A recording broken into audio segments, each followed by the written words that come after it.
বঙ্গভবনে আমরা ঢুকলেই প্রথমে যে বড় হলঘর, সেখানে সবার ছবি থাকে, সকল রাষ্ট্রপতি, এমনকি আমাদের শেষ স্বাধীন নবাব সিরাজউদ্দৌলা থেকে শুরু করে সকল রাষ্ট্রপতির ছবি থাকে। তো আমার মনে ওইটাই আছে। কালকে যখন একটি সংবাদ পাই যে শেখ মুজিবের ছবি নামানো হয়েছে, তখন আমি মনে হয়েছে যে এটা উচিত হয়, কারণ আমি এটা বলেছি কিন্তু কালকে, প্লিজ,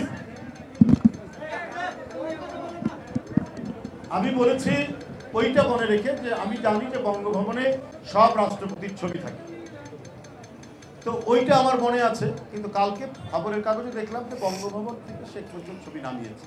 ওই প্রসঙ্গে আমি বলেছি এটা নামানো হয়নি, সব সময় সব কালে সব রাষ্ট্রপতির ছবি সেখানে আছে। একবার শুধু ব্যতিক্রম হয়েছিল, খন্দকার মোস্তাক শেখ মুজিবের ছবি নামিয়েছিলেন। 7ই নভেম্বর জিয়াউর রহমান যখন ক্ষমতার পাদপ্রদীপের আলোয় আসেন, তখন তিনি আবার শেখ মুজিবের ছবি পুনঃস্থাপন করেছেন। এটা ঠিক,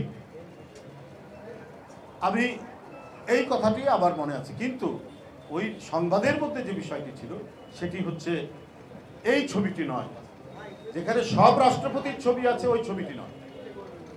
শেখ হাসিনা ক্ষমতায় থাকাকালীন অবস্থায় তার যে ফ্যাসিবাদী যে শাসন, সেই শাসনে একটি আইন করেছিলেন যে প্রতিটি অফিস আদালতে শেখ মুজিবুর রহমানের ছবি থাকবে।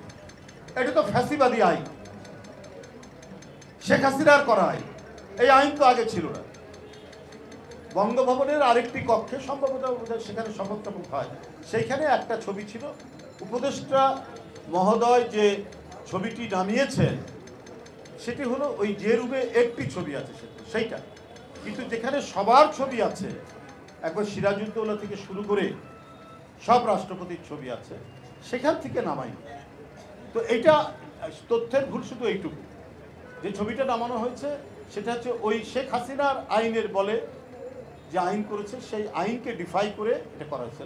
তো ফ্যাসিবাদের আইন তো ডিফাই করাই যায়, ফ্যাসিবাদের আইন আমরা মানব না। অফিস আদালত যেখানেই আছে সেটাই আমরা প্রতিহত করব। আমি ভেবেছিলাম যে ওইখান থেকে নামানো হয়েছে।